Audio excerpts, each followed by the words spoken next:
साथ साथ में करते रहना है।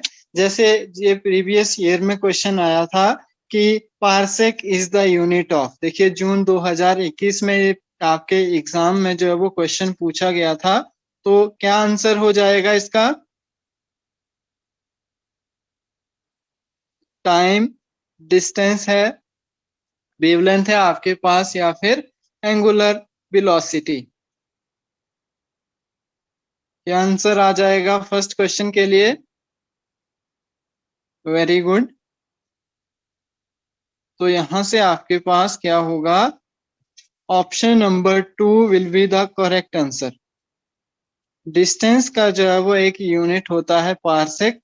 मैंने जब यूनिट्स करवाए थे उस टाइम आपको बताया था कि parsec is the unit of distance. Second question की तरफ चलते हैं। तो ये भी क्वेश्चन जो है वो रिपीटेड है, आपके एग्जाम में पहले पूछा जा चुका है। तो इस क्वेश्चन का क्या आंसर होगा? What is the SI unit of current? First option है आपके पास ohm, second one is volt, third is ampere and fourth one is your joule. तो लगभग सभी स्टूडेंट का जो है वो करेक्ट आंसर आ रहा है। इसमें आपके पास इस क्वेश्चन के लिए जो आपका एसआई यूनिट हो जाएगा करंट का, हमने फंडामेंटल बेसिक यूनिट भी पढ़े थे, वहां पे भी मैंने आपको बताया था। तो एसआई यूनिट ऑफ करंट वो आपका एम्पियर हो जाता है। तो option number 3 will be the correct answer for that particular question. Done है इतना सभी को?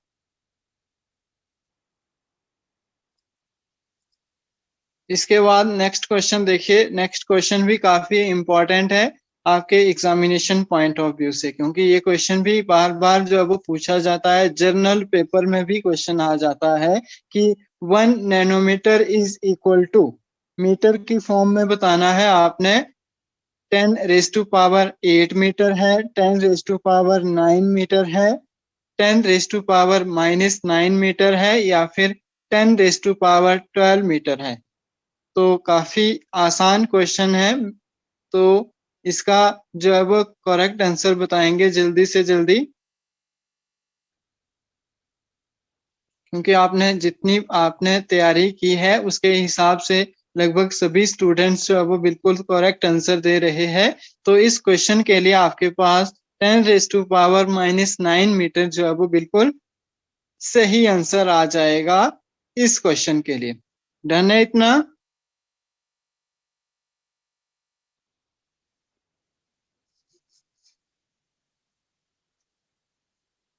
चलिए अब देखिए नेक्स्ट क्वेश्चन आता है कि आपके pass out of the following which can not be negative. तो इन आपके पास चारों में से एक्सेलरेशन है, वेलोसिटी है, डिस्प्लेसमेंट है, डिस्टेंस है। ये चीजें हमने अभी तक पढ़ी नहीं है, लेकिन मैम ने आई होप आप सभी को करवाई होंगी। तो इसका जो है वो मुझे करेक्ट आंसर देंगे कि इन चारों में से कौन सा जो है वो नेगेटिव नहीं हो सकता है। वेलोसिटी, एक्सेलरेशन है, डिस्प्लेसमेंट है आपके पास, और डिस्टेंस है। तो इसको हम मोशन वाले चैप्टर में डिस्कस करवाऊंगा मैं आपको। फिलहाल अगर आपको आंसर आता है तो जल्दी से कमेंट करेंगे सभी।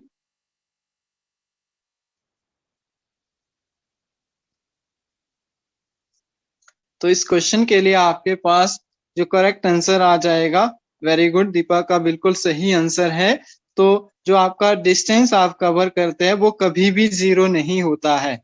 मतलब आप इन डिस्टेंस क्या होता है? डिस्टेंस मतलब एक पॉइंट की दूसरी पॉइंट तक, मतलब एक पॉइंट से जब आप इनिशियल पॉइंट से किसी फाइनल पॉइंट पे जाते हैं तो वो आप जो डिस्टेंस कवर करते हैं, मतलब दूरी आप जो कवर करते हैं उसको बेसिकली डिस्टेंस बोला जाता है।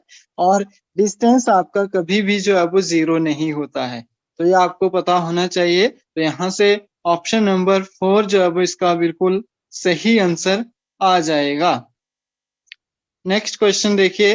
नेक्स्ट क्वेश्चन मैंने आपको करवाया है तो इसका आप बहुत आसानी से क्वेश्चन का आंसर दे पाएंगे। अब देखिए क्या है आपके पास, सिग्निफिकेंट फिगर आपने बताना है।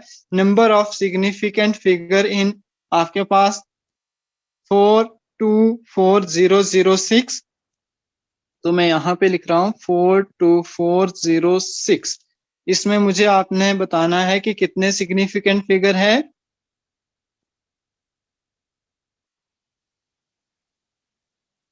फर्स्ट वाले में बताइए कितने हैं।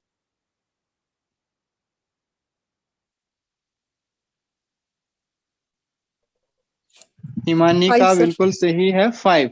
आफ्टर दैट सेकंड है आपके पास 0.007। इसमें कितने सिग्निफिकेंट फिगर है।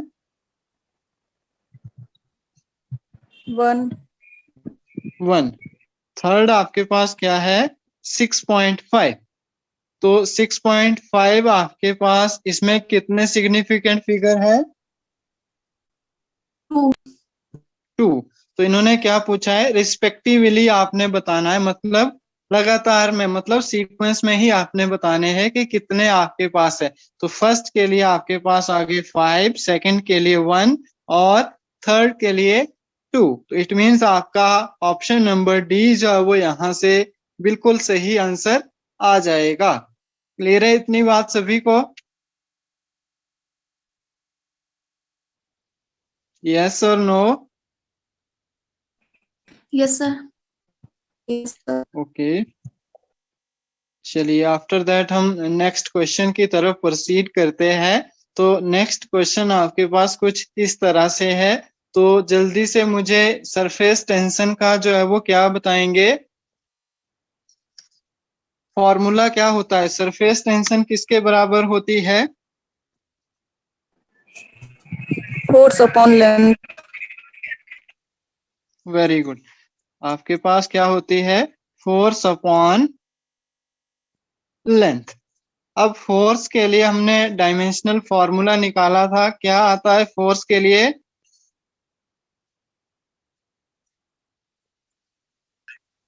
MLT -2। 2। आफ्टर दैट लेंथ को हम एल से जो है वो डिनोट करते हैं, लेकिन आपके पास क्या होता है, एल से जब हम एल से कैंसिल हो जाएगा तो हमारे पास जो dimensional formula of surface tension बनेगा वो क्या कितना बन जाएगा, MT-2। तो ऑप्शन नंबर आपके पास सी जो है वो यहाँ से बिल्कुल सही आंसर आपका आ जाएगा। क्लियर है सभी को।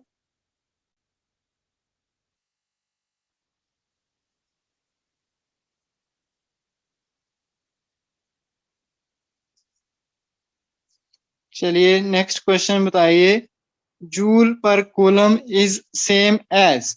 ये भी काफी इंपॉर्टेंट, और इसको आप 3 स्टार दे दीजिए। लगभग आपका ये क्वेश्चन हर बार ही पूछ लिया जाता है, तो काफी इंपॉर्टेंट क्वेश्चन हो जाता है।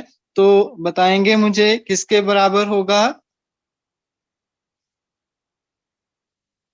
जूल पर कूलम, मैं इसको आगे भी लिख देता हूं। जूल आपका किसका होता है, वर्क और चार्ज किसके बराबर होता है ये, वोल्ट। तो 1 वोल्ट के बराबर होता है। वोल्ट आपके पास क्या होता है, वर्क डन अपॉन चार्ज। तो यहां से आपके पास ऑप्शन नंबर जो है वो डी इस क्वेश्चन के लिए बिल्कुल सही आंसर आपका आ जाएगा। डन है इतना सभी को।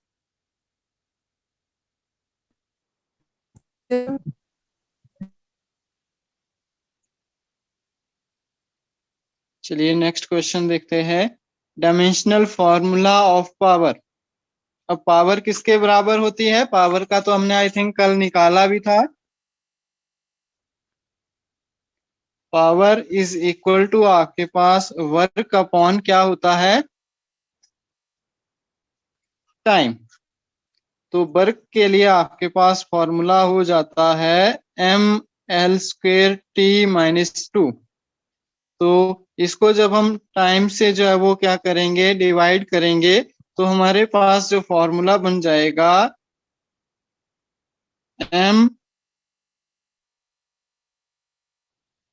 ML² और T आपके पास क्यूब।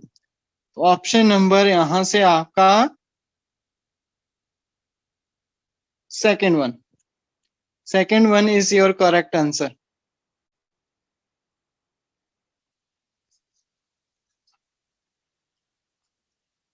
तो इसमें ऑप्शन नंबर बी जो है वो आपका बिल्कुल सही आंसर आ जाएगा। इसके बाद नेक्स्ट क्वेश्चन देखते हैं, विच of the following is not a physical quantities. Important question है आपके एग्जामिनेशन पॉइंट ऑफ व्यू से, तो मुझे जल्दी से बताएंगे कि कौन सी इनमें से जो है वो फिजिकल क्वांटिटीज नहीं है। लेंथ है आपके पास, टाइम है, इलेक्ट्रिक करंट है और किलोग्राम।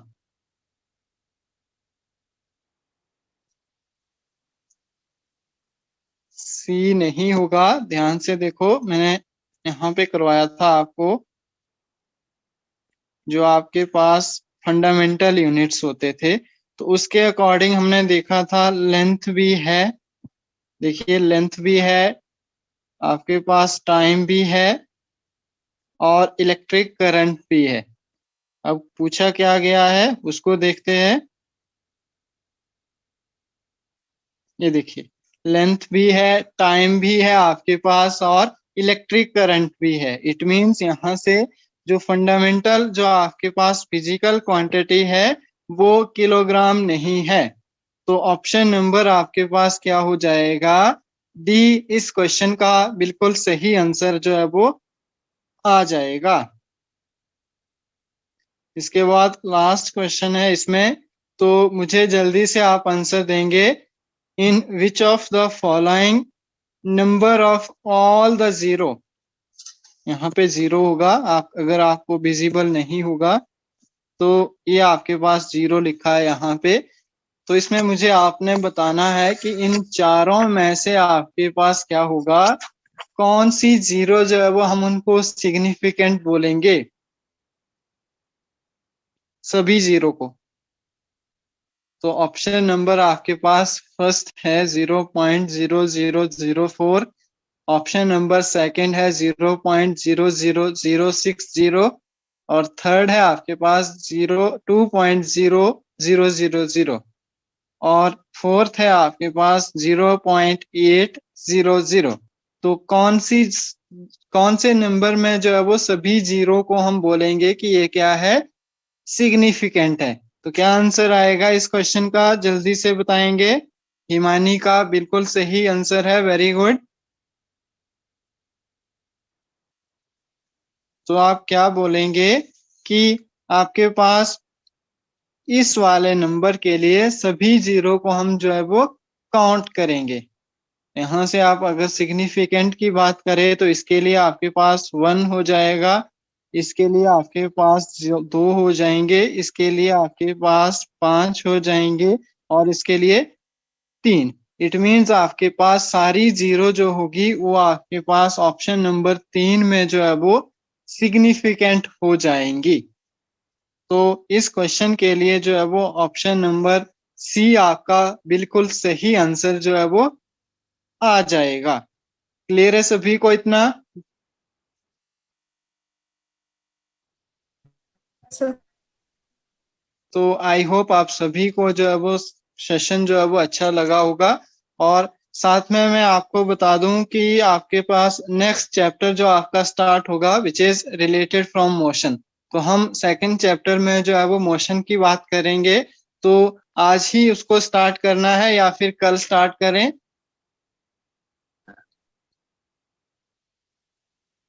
अगर आप लोगों ने रिवीजन सर कर दो करनी है, उसका। फर्स्ट चैप्टर को अपना कंप्लीट करना है, तो आपकी इच्छा है तब आप उसको कवर करिए, फर्स्ट यूनिट को कंप्लीट।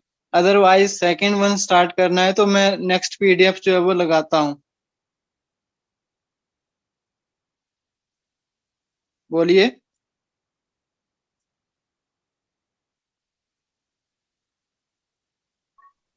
सर कर लेते हैं शुरू।